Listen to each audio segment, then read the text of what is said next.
Hi, everyone. It's Deanne Barrett here. I am so thrilled to introduce you today to Lori Petro.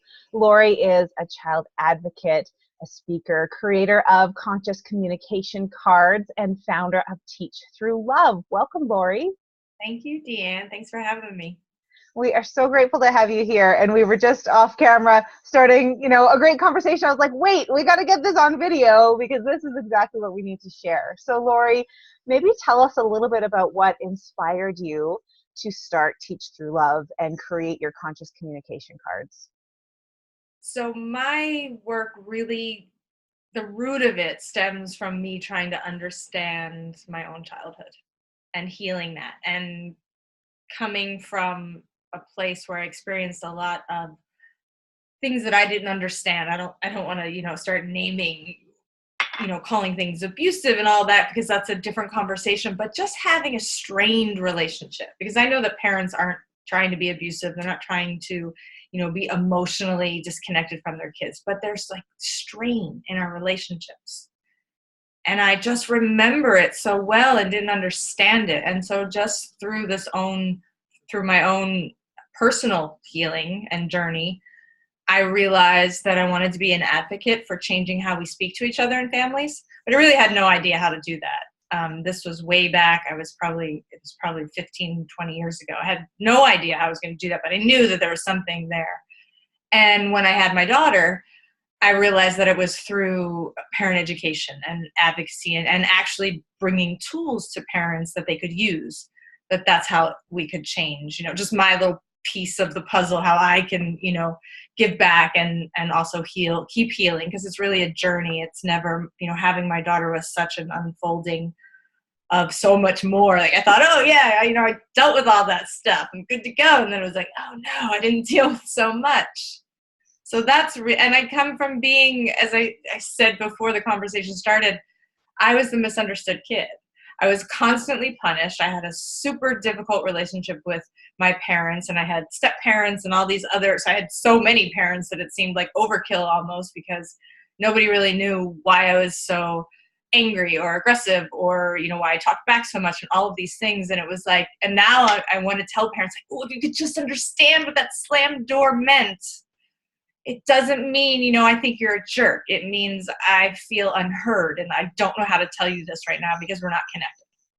So I just want to be this translator for parents to help them understand their kids.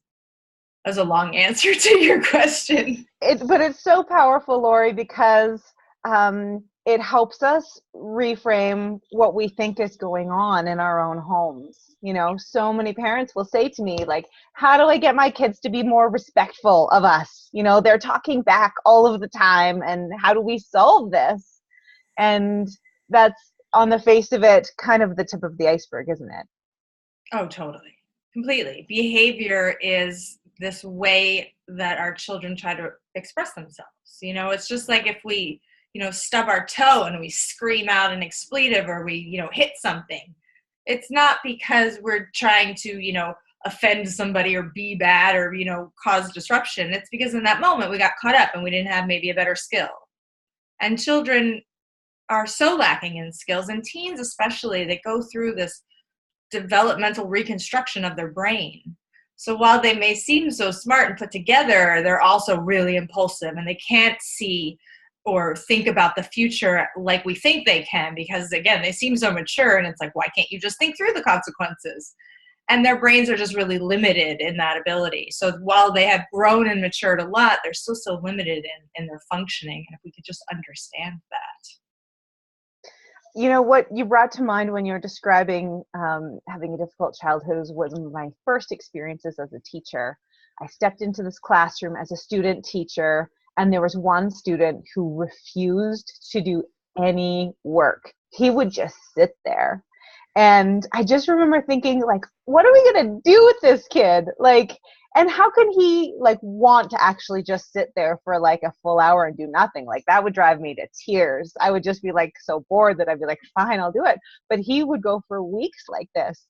So that was a real learning curve for me as a new student, because first of all, it was a relief because I knew it wasn't about me, because I had just got there. Yeah. This was something that he was working out in his own life through his life experiences. And I had an opportunity to find a way to maybe make a change in that. Were you able to see that compassion? Because I remember being a student teacher and I found my journal and I went back and I wasn't as compassionate. I was compassionate, but I don't think I understood behavior. So were you able, like, what did you think of that kid that just sat there and wouldn't do anything? Like, because I think the traditional thinking would be to put judgment on him, but were you able to sort of see past that in those moments? And both. It was both. It was wrestling with both. Like, oh my gosh, like, he is so stubborn. Like, why? That's going to be hard for him. Why would you walk through life doing that? Because he feels like he's doing something to everyone else when really he's doing something to himself. And recognizing, all the tendencies that I wanted to do. Like, I want to force him. I want to punish him. I wanted to do all of that. And I knew none of that were things that I could do as a teacher. And a part of me knew they wouldn't be effective.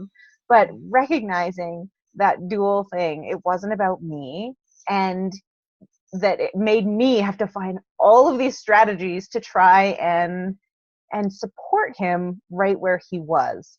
And so I think having that lens can really help parents to recognize, we think so much it's about us and all the things that we have done or not done, and we take it very personally.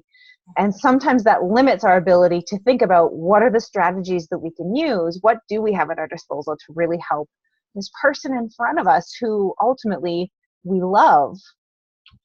Yes, and I'd like to think when we're breaking it down, because it can be so confusing, or we think, what should I do in this moment? Well, then do I apply this in this other moment? And what if they keep doing it? And then there's so much thinking and analyzing and trying to put logic around it. And for me, if we can just get down and get really, I feel it's like just get down on the floor with our kids. And I don't mean literally because they're not 3 anymore, but in that same way that we could do that when they were 3, and just look into their eyes and try to connect and find out, where's my opening? Like, what's really going on here? How can I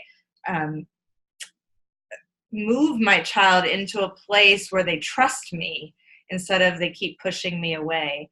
And I like to break it down into 3 really, it's not simple to always figure out, but there's 3 really main areas, 3 main areas that we can look at when we're trying to pinpoint what we should do, like what strategy do we need to use in a situation.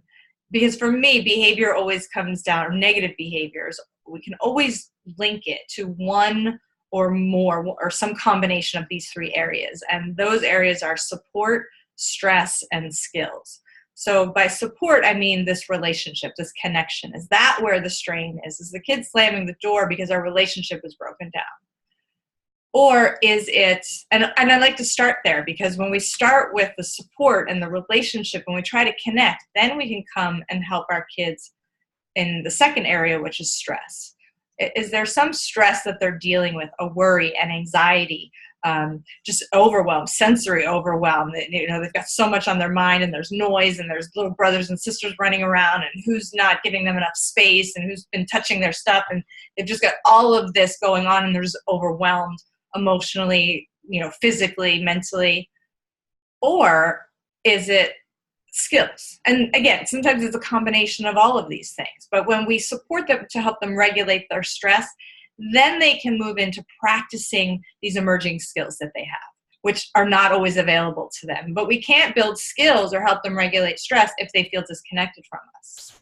So support, stress, and skills. And then skills, what is it that they're really working on? Are they working on better tools to manage their anger? So instead of saying, don't talk to me like that, or go to your room, I don't want to hear you, I don't want to have this discussion when you're like this, we can say, hey, I see that you're really angry, I don't want to be spoken to like this, and I know that we're not going to work it out, so why don't we take some time? And then what do we do? Well, how does your kid regulate best? Go listen to some music, go for a run, go for a walk. What do they like to do that helps them be mindful and helps them calm down? And you guys can set a date to work on, something later, or talk about it later. But we always want to rush to try to figure out and solve everything in the moment. But sometimes it's, a few different steps. But those 3 areas, if we can look to what, and we know intuitively when our kids are, when we've maybe had a rough morning or a rough few days, and they're still holding on to the fact that we treated them really disrespectfully, even if it was a mutual disrespect. We have to be willing to own it, right, as parents. But we know sometimes, like, oh, I need to go in and reconnect with my kid before I can even understand what skill they might need to be working on. But those are the 3 areas that I like to focus on when we talk about strategies. I love that. And it again reminds me of that student where I just knew for, about a week and a half, I just had to find small ways to connect with this kid who did not want me to connect with him. I couldn't be his friend immediately. That strategy would not work. I had to acknowledge he was there and then move on. And slowly over time, he started to come along. But I just love this. I always think about golf for some reason as an analogy, because I think like often I will want to play the short game, all these things and make it work and make it easy, but I sometimes have to play the long game, what is going to have an impact long term, exactly, because and then see the small steps. Yeah, sometimes we can take a quick route, especially if our connection is really strong. I feel like sometimes we can, if we're just trying to help a kid regulate stress or build a skill, but we know that they're really connected, they're going to trust us, and we can get to the quick route, and we can use some quick strategies to help them through it. And I know we said this earlier, when teens, by the time kids are teens, if we have had, a lot of strained relationships or, negative interactions or toxic stress that we didn't know how to deal with, through no fault of anybody, and no blame on parents here, but sometimes that there's a buildup of disconnection that will take a little bit of time to repair so that kids start to trust us again. So I feel like, especially parents of teens, you don't want to go in and say, well, I was empathizing and I tried to connect and they pushed me away. And then all of a sudden you feel like you're back to square one. Just like with that child in your classroom, small steps that made him realize you were on his side. You still held the boundaries, right? You weren't going to let him maybe do nothing. He had to do, make some strides, but you were going to hold him accountable, but you also weren't going to shame, blame, judge, or guilt him into doing things. So the same with our kids. Yeah.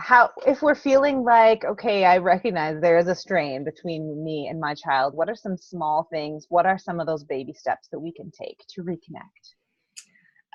Now, this is really dependent on the kind of kid that you have, how willing and open they are to talk about their emotions. Some kids are very private. So my daughter and I, for example, we like to write back and forth when we're having, and actually we did this when she was younger too. She's 12 now, but when she was even 6, we would write notes. Sometimes it was easier for her to hide and be mad in her bedroom and then shove a note under the door where we worked it out and for me, even as a kid, I remember doing that. My parents would say, oh, you really express your feelings in your letters and you let us know how you feel. We understand you so much better. It was like, well, there was no like thread of, okay, well, trying to talk. So that is sometimes hard for kids who, especially teenagers, they may be a little more closed down. So I think getting a journal that you can pass back and forth is one way to start opening up, and being really willing to just, again, own up to the fact that, okay, maybe I've been disrespectful to you. And not trying to say, I know I've been disrespectful to you, but it's because your behavior has been so blah, blah, and like try to put it on them again. But just owning it and saying, I know that probably a lot of the ways that I've been treating you have been disrespectful. That was never my intention, and I want to apologize for that. And then leave it at that, right? It's just here is my apology. I hope that you're willing to accept it. And just validating kids. And so in this journal, those would be some of the things I would do, is make any apologies or repair in whatever way is really honest and truthful and in your voice. I never like to give people scripts of what to say, because it's you and your kid. It has to be really personal. But making a repair and then just validating them in what they're going through. So if you have a kid that's not doing homework or refuses to do schoolwork, that kind of thing, help them, let them know, validate for them that that it's difficult. Like maybe they have executive function challenges and it's hard to plan and organize all of this. So maybe you recognize that they just need help scheduling, or that they're really working on it, but that this is one of the areas that, that they have trouble with attention, and you'd like to help because that would help them, for example. So just going in and just validating their experience for them without blaming, the result. Well, if you would, just study more XYZ. So that writing is one way. I mean, just inviting kids to do things. A lot of kids are stuck, on their devices, in their phones, and they don't look up and they don't really want to connect. So I think maybe just setting a date with your kid that you go out and do something that you both like to do, or stay home. Maybe you cook a meal together and you cook it for the whole family, but it's something that you do together. Or you go see a movie and then you go out afterwards and discuss it, or whatever it is that you and your kid like to do. Make that date. I think it's still important to connect with our kids, even as they're teenagers. They're spending lots of time with their peer group, and that's completely normal, but we don't want them to, attach to their peer group, where they start trusting their decisions and their opinions more than they trust us. So really keeping that connection alive by doing stuff together, I think, is important. And for people who feel like, okay, I really want to make this connection, but it feels scary to actually own, the part that I've played because I haven't done that before, how can we help those parents to really trust that this process can yield a fruitful relationship when they're feeling afraid about that? I think we need to have one-on-one connection as well. So we need to be connected to our kids, but who are we connected to that provides us with support? So it's not just that we're supposed to live in this, vacuum without anything and just give. We have to be able to find ways to connect, so that if we're having those feelings, who do we discuss it with? I mean, even if it's just an online forum where you go and you type it out and someone says, oh, I've been there, and you get people that share their experience and validate you, it changes everything. I mean, there's so much self-care that we can do to prevent all that, but I think the most important thing is that we have someone that listens to us, so that we can go in there and be there for our kids. And if we don't have that, that's again where I think we can find a lot of support and comfort online, because we don't have to know anybody. We just, we can even be anonymous and just go in and find a support group, someone that will listen to you having these big feelings. And it's hard, but if our kids reject us because there's so much strain that they don't trust what we're saying, or maybe it came off and it wasn't as genuine as you thought it was going to be because it felt awkward, you just try again. This is your family. This is not, we don't want to live in fear, right? So and small steps. I mean, just don't try to expect overnight changes. I once heard a psychologist say that parenting is kind of like fishing, especially with teenagers. You need to cast out a line. Like, how about this? Will it take? No, not this time. Let's try again and wait. Yeah. Yes, it is. And I heard there's a really great psychologist. I think she's a psychologist. Dr. Lisa D'Amour. Have you heard Yes, I just finished reading her book, Untangled. Untangled, yes. Oh, even as much as I think I know about development, I go and I read somebody's book and I'm like, oh, there's so much more to know. And this is, I don't know, do we have time for a story about? Yeah. So my daughter's entering this transition, right? Into this, she calls it the 7 stages, I think, into adulthood. And my daughter's beginning this transition in middle school. And she would, and reading Dr. D'Amour's book, I totally was able to reinterpret what I saw in my daughter's behavior. That's the point of the story. So we would come home from school every day and she'd run up to the door and stand in front of it. But I was the one with the key. And she would just stand in front of it and not even get out of the way when I was behind her. And in my head, I was thinking, like, what is wrong with you? But I remembered in the book, at this age, 12, 13, they start to transition into this time when they want to pretend like they have their own apartment, or, that they're in their own space. So they start to shut their doors and they set up the room the way they like it. Well, so in my head, I go, oh, she wants to pretend like it's her own apartment. Like she's running up and she's going to open the door. Well, I asked her. So I asked her to get out of the way, and I opened the door, and then I asked her if that's why she was running up. I just used that simple scenario, and she, she was just pretending like it was her own apartment. She wanted to see what it felt like, and she just blushed and put her head down and kind of smiled, and she was like, yeah. And I was like, oh. I could have gone in and been like, why do you keep running in front of me? You know that I'm the key. If I could have gone into this tirade as a parent, just feeling all offended. but having read this book and knowing that this was just such a subtle little what a subtle little behavior, but I knew something inside me said to just look deeper, and that's what it was. And it was just such an amazing, what could have been a conflict for me turned out to just be this recognition of what she was going through. And I think it just brought us closer. Even that little, smile, that shy smile in her, kind of disappearing after, it just brought like, oh, you know me, you get me, which was just another moment where we can, bond that connection. That is such a great story. Yeah. And from all of my high school students that I ever taught, when they would say like, oh, I like so-and-so because they just get me, or my mom just gets me, that was huge because they felt like they were truly seen somewhere. They were really heard. Someone understood, especially when many teens don't always understand themselves and what's going on. If they have someone in their life who gets them, they're like, I will stick with you forever. Yes, just like what you were saying, there's so many other ideas about what success is and what they should be or what they should be doing, and how do they know what they are supposed to really turn into, or how do they know themselves? But if someone just says, just validates them in that, then they're free to keep exploring and not, try to be this or that to please everybody. So that's really great. Mm-hmm. What are you looking forward to as you enter this teenage stage with your daughter?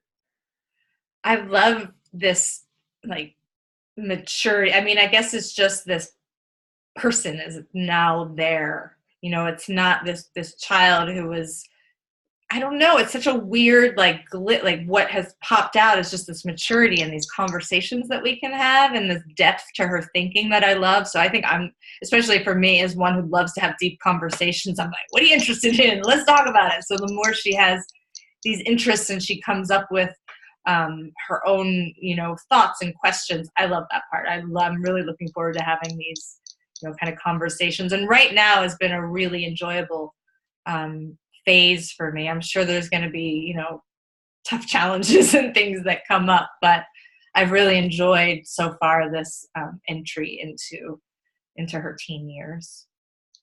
When you were talking earlier about the behavior just sparks that they need some support somewhere, reminds me of so many teenagers.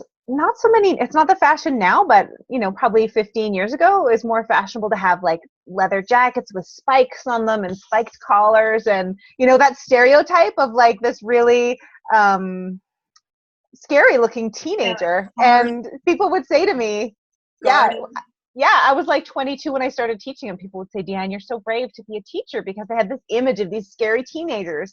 And I quickly realized, the reason why they need to wear spikes is because they feel vulnerable and they have to, it's like their armor. And I recognize most of the teens who I taught who dressed like that had a hard time looking people in the eyes. Like, they were not aggressive. They actually were the opposite, but had to walk and, look like they wanted to push everyone away, when really they needed someone to know them and to love them and care for them. Yeah, so they were in this self-protective, guarded place, and it feels like they're unreachable. I mean, I know, and especially if or if you're a teacher and you don't know them very well, it can feel, very off-putting. But with the bigger brains and the more developed functioning, I feel like we have to be the ones that are willing. Because like you said, with parents, like, what do we do if we're scared to go in there? My mother especially, was terrified of like setting me off. And she said she walked on eggshells, and it was like, oh, but if you could have just found a way to break down that armor without, setting me. I'm not saying it was her responsibility, but we just have to keep, even if the kid gets set off, we have to be willing to go back in, even if it's scary to us. We have the bigger ability to do that because our brains are bigger and more evolved and more mature.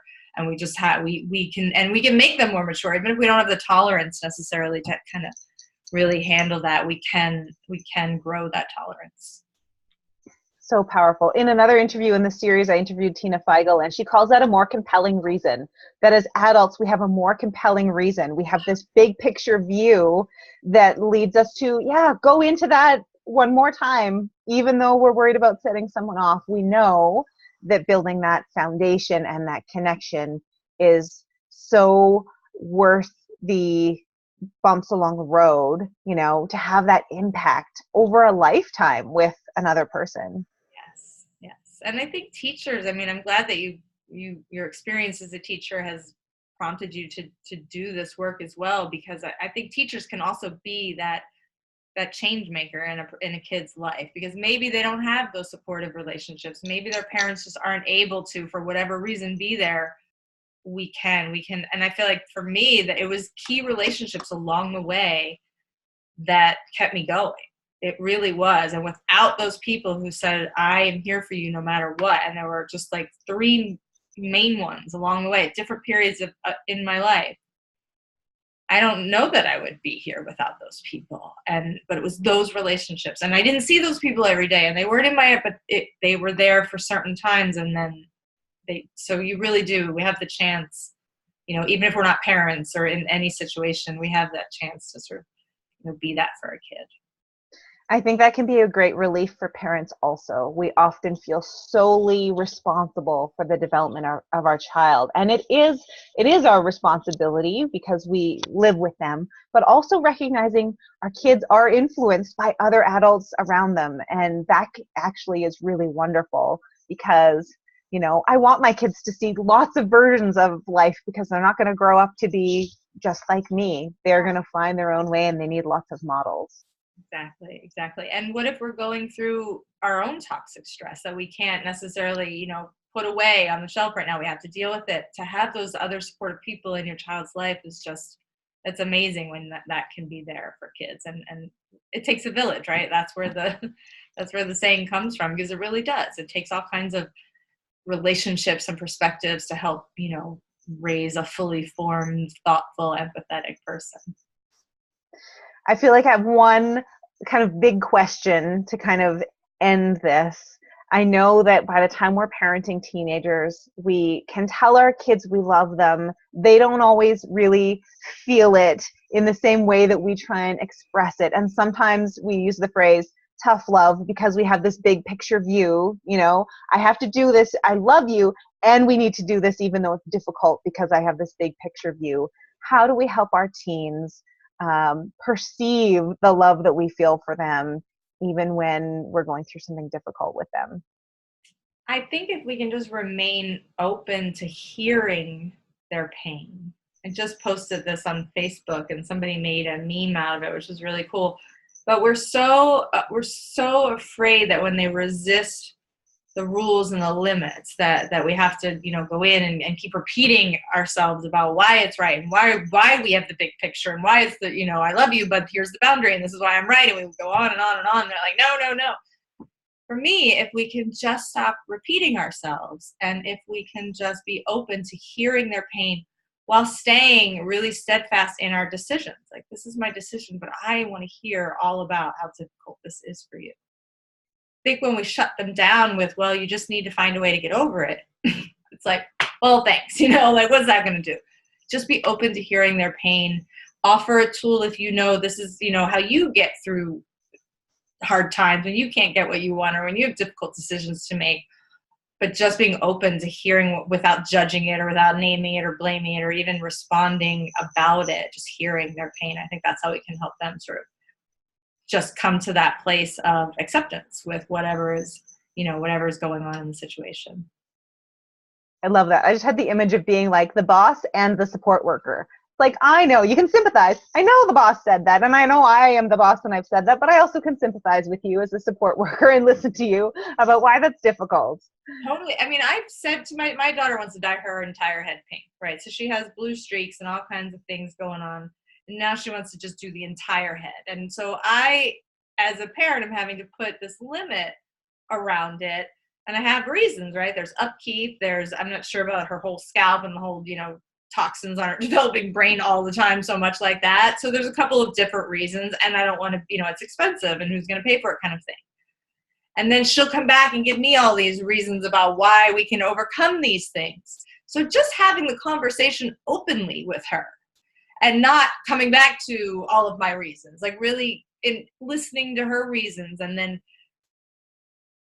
like you said, just being the support and the support person and the counselor. Oh, that's what made me think of it.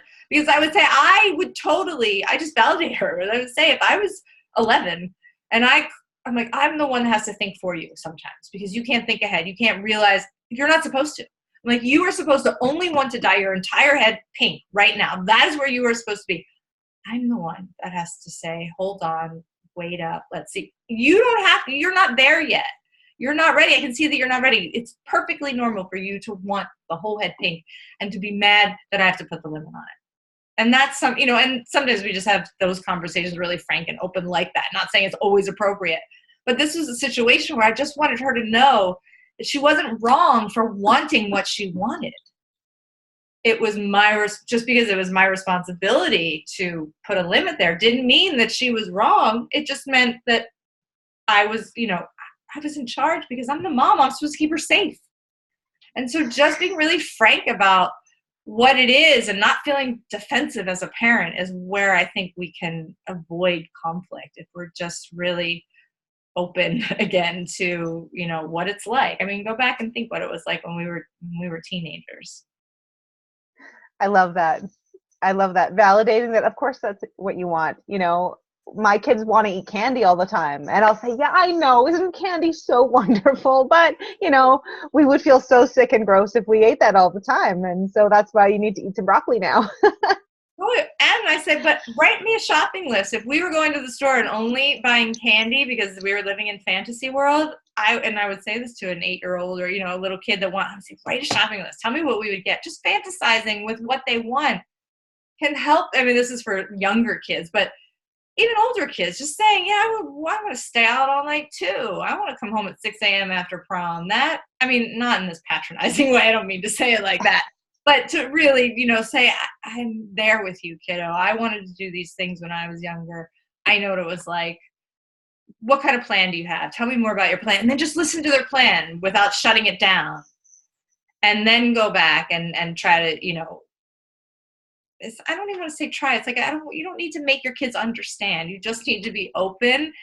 And if it gets to the point where they get aggressive and where it's too much, where you're going to end up in an argument, then we just have to be compassionate and shut it down and not push back. The more we push back, the more they get that armor up, and that won't get us anywhere. Yeah. And I know that behind all of this, Lori, being able to stand in these, playful conversations and powerful conversations and listening, it requires a level of self-care on our part as parents. So tell us a little bit about some of your favorite self-care practices. Well, I'm really like to keep it simple. But here's the thing, you have to figure out what you like, because I'm not the woman that goes out and jogging and running and exercising and lifting weights. Like, that's not my calm down time. But for some people, it really is. So if that's what helps you clear your head and feel calm, then you have to carve out time to do that. For me, it's yoga, it's meditation, it's sitting in nature, going for a hike. I will give myself, but no like cycling or anything like that. So for me, meditation has been the one thing that it's hands down changed everything. And now I'm actually, in the last several years, I'm at the point where if I skip it, I know it, I feel it, I can't function. I'm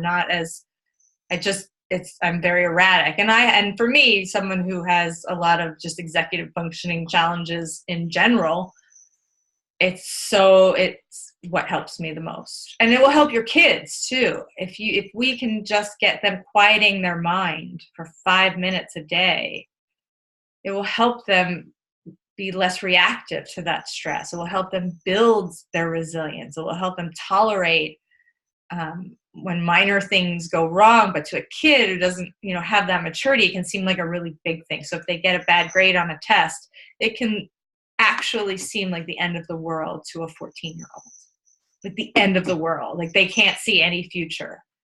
We think, oh, that's so silly. It's just one, we'll get through it, but they can't see that. So I lost my train of thought. I don't even know where I was going with that. I'm so sorry. You were talking about meditation and what it provides. Yeah.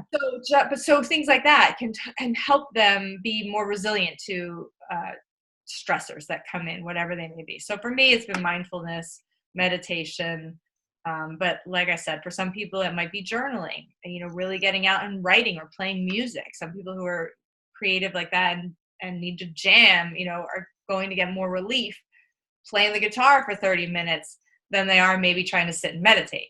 So it's not one or the other. It just really has to be what works for you. But if you can do it every day, like for me, I wake up and I do my meditation before I get out of bed, because then, or sometimes after I do drop off at school, because I'm pretty good now. But in the beginning, I had to do it before I started anything else, because I'd go, oh, I'll do it later. Oh, I'll do it. Oh, I won't do it. So powerful. Lori, I want to thank you for all of your heart, for your wonderful examples where we can all see ourselves somewhere in there, and for your deep commitment to really listening to our children. Thank you so much. Oh, thank you so much for having me. And thank you to all of you who spent your time with us today. We are so grateful for you here today. And I know that there is a nugget of an idea or an example that really hit home with you. And I'm so grateful that you were here to listen, because I know this will have an incredible ripple effect in your relationship with your family. Okay, everyone, until next time, be well.